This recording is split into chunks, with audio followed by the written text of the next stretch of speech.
marayika nabonye igisirimba cyanyuza mbona abantu bose bafashwe n'abaze n'abakecuru iyo cyagize imbaraga abantu bose baza baja mu mwuka.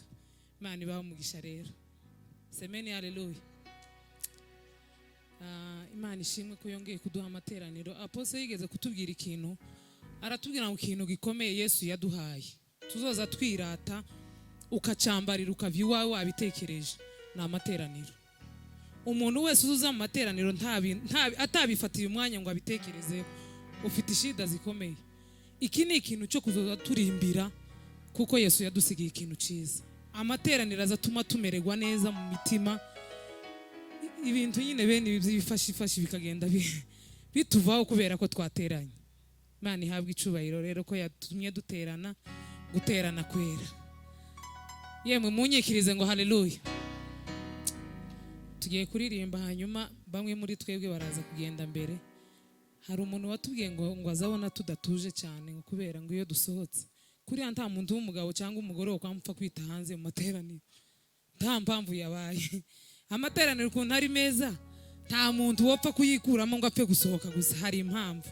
Nimubona hari abagiye muri twe nukubera izo mpamvu, ariko twari dukeneye ngo tugumane. Kimenyimenyi n'ikimenyetso nuko nijoro twaraye tuvuye hano dutinze kubera ko twari dufite uwo mwanya. Abantu ko ndabona baba bamwenyura mumerewe neza. Ko ndumva nafashwe cyane, ariko Imana ihabwa icubahiro. Tuzamure ku maboko. Haleluya. O Yesu namenye yandutiye byose, namuhaye umutima wanjye nawe yarampagije. Nabyago byantera ubwoba yambereye ubuhungiro, ko bizamera kose azanyihanganisha.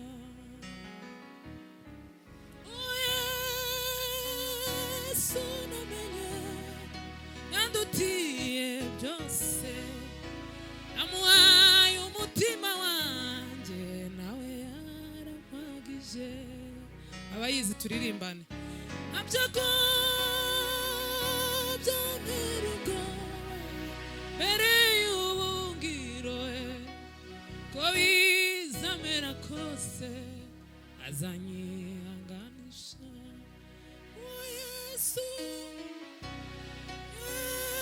Yesu namenye yandutiye byose, namuhaye umutima wanjye nawe yarampagije. Nabyago byantera ubwoba yambereye ubuhungiro, ko bizamera kose azanyihanganisha. Jewe nahisemo gukorera Yesu, kuko iby'isi nta mumaro bifite. Nawe ab'isi bose bazanyanga, na Yesu yaje mube baramwihakana. Ariko bamwemeye bose akizera izina rye, yabaye ubushobozi bwo kuba abana b'Imana.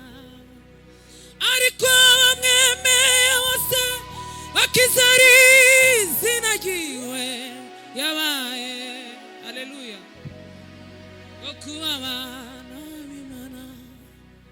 Uwo Yesu namenye yandutiye byose, namuhaye umutima wanjye. Yesu uri mwiza. Ntabyago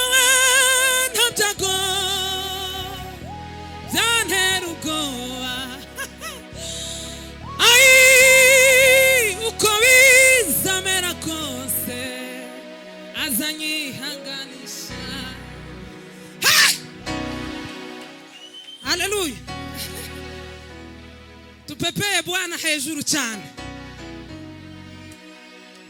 kasi mukazi muguma kazi walulema waya okera aligweti mutima golukundo nemikono amisha mawe dorokasi mukazi muguma kazi walulema waya okera aligweti mutima golukundo turirimbane gutyo gahoro bijama wendolokasi ayidolokasi mukazi muguma kazi walulema waya okera aligweti mutima golukundo emikono amisha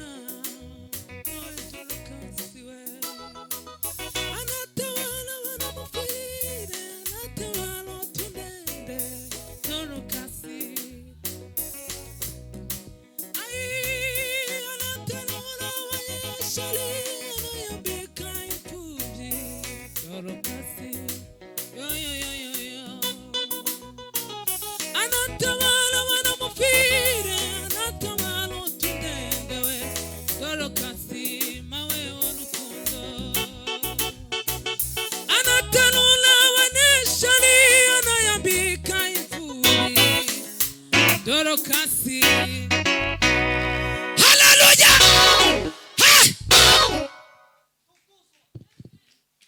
Simama arasubira muri ayindi yatangizanyije. Amen. Ngo Yesu yaje mu benti bagira gute ko abantu baza bahangayika ngo abandi barabanga. No Yesu uraruta Yesu bazokwange barohe bakumanike ariko turuta Yesu siko se tukazwangayika ngo abantu barakwanga abanze Yesu gitangaza nukuri. Amen. Taramutura kiri mu kirere usubiremo nurangiza aba pasiteri ndabaha indirimbo muhudumiye amateraniro siko se n'umugisha kubana namwe muraduha. Nje naza numva nk'agasirimba kunda kumva sinzi kuntu byagenze ko ndumva agasirimba kaguma kunzungurukamo nimbaga nanje mpabwa umwanya wanje ariko sinzi kuntu biza kugenda tube nk'abazamura ibiganza hejuru n'abariya bari inyuma muri materaniro ndagira ngo muza muzamura amaboko ave mu gituza umuntu utagwaye rusoka waje kwinjira ariko narahumiwe twongera tuzamuke hejuru. Haleluya. Yesu ni mwiza kabisa. O Yesu namenye andutiye byose amaye umutima wanje nawe yarampagije natego tanera ubwoba yambere yungiro uko bizamera kose azanyihanganisha jewe nahisemo gukorera Yesu kuko iby'isi nta mumaro bifite n'ab'isi bose bazanyanga na Yesu yaje muwe baramwihakana ariko bamwemeye bose bakizera izina rye yabaye ubushobozi bwo kubabana ariko bamwemeye bose bakizera izina rye yabaye ubushobozi bwo kubabana b'Imana ariko bamwemeye bose bakizera izina ryiwe yabaye tema bana b'Imana ariko bamwemeye bose bakizera izina rye yo yo yo yo yo yo yo yo yo yo yo yo yo yo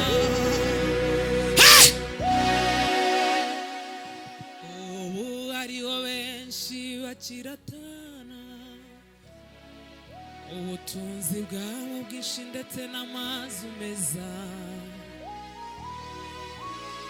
abandi amashuri yabo n'amafaranga, bakirengagiza yuko ari iby'igihe gito. Korera Yesu umwanya n'uyu, iminsi irahita yihuta, ukwita ntizagaruka, wite ku iherezo ryawe. Korera Yesu umwanya n'uyu, iminsi irahita yihuta, ukwita ntizagaruka, wite ku iherezo ryawe. Tupepeye Bwana. Pima nuko ngihamagara, imbabazi ziwe ziritaba, ntaragira icyo mvuga, zirampobera ziti ngwino unsange mutima nkunda cyane, ndakubabariye. Bengikomanga sanganirwa n'izo mbabazi ze zirampobera.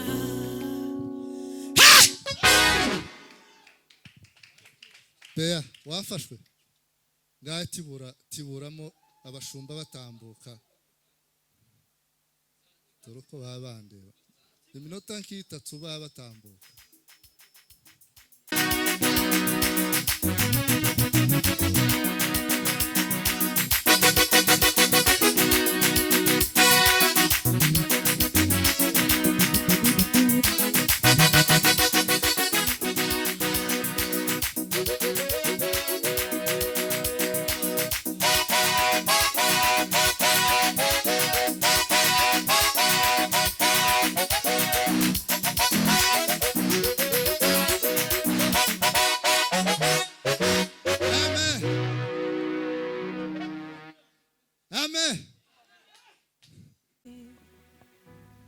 Warunaniwe ariko byari ngombwa ngupfe, byari ngombwa ko ncungurwa.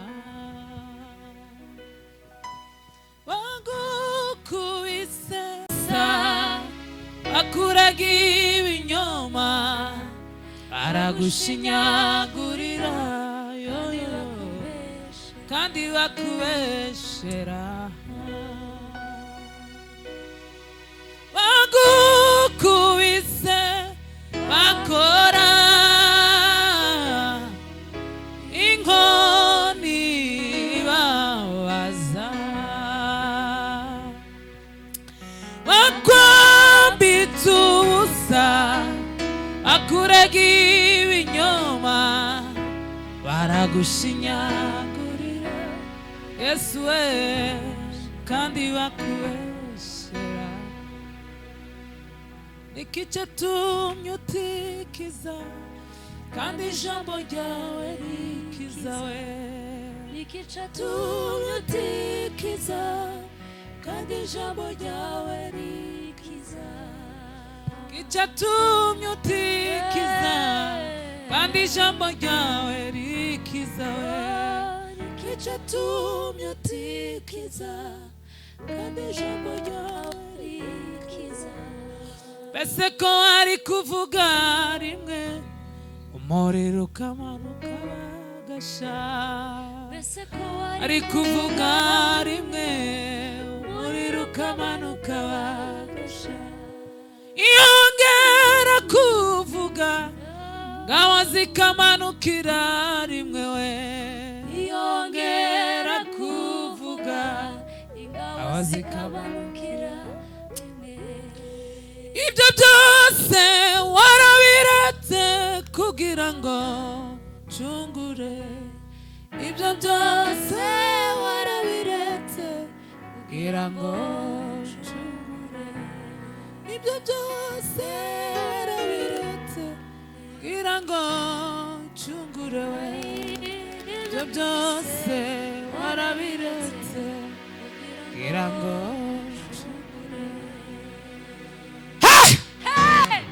muze dusirimbe.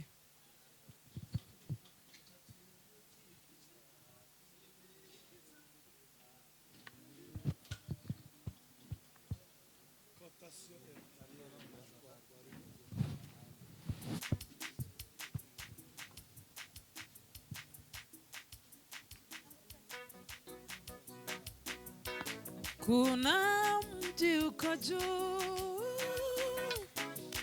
umejengwa naye Mungu. Kuna mto mmoja mwenye maji mazima kabisa. Tutakusanyika ora penye mto mwema sana. Tutakusanyika na Wakristo haleluya. Takusanyika huko na Wakristo moto wa maji. Takusanyika na Wakristo kwenye mto wa maji mazima huko kwa nchi nzuri bila dhambi na huzuni. Tutaimba wimbo mpya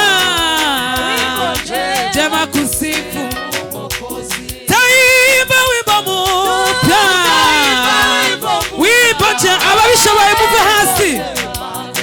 Taimba wimbo mpya wimbo jema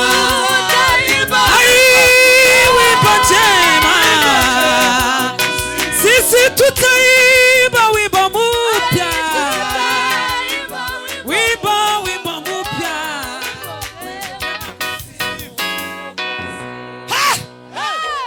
Ariko abantu sinzi ukuntu muzamumva mube nk'abava hasi yemwe n'abazehe bahimbaza n'abakecuru mukenyeri timwamubona ibintu uko byakomeye. Ariko noneho ndahumiwe muve hasi duhimbaze. Tubaza barinda ngo tugume tubashiture ijambo ryavuze uricara barasirimba uricara amakora none we uzamera gute? Suba nkuva hasi wumva ukuntu ibintu nabyo bizamereye umuntu yahagurutse. Kama twaamini Yesu kama moyo ni mweupe tutafika. Kama moyo ni mweupe tutafika mtoni pa mbingu. Tutakusanyika huko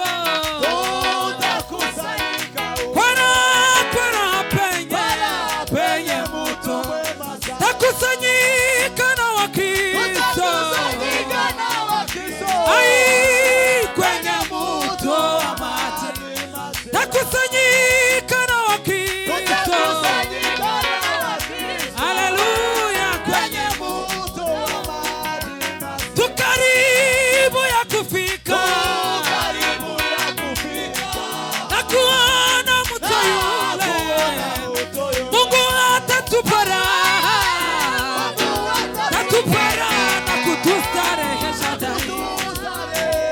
Mungu wetu atatupara na kutustarehesha. Tukaribu ya kufika na kuona mto yule. Mungu atatupara haleluya haleluya haleluya. Mungu wetu atatupara na kutustarehesha. Tutakusanyika huko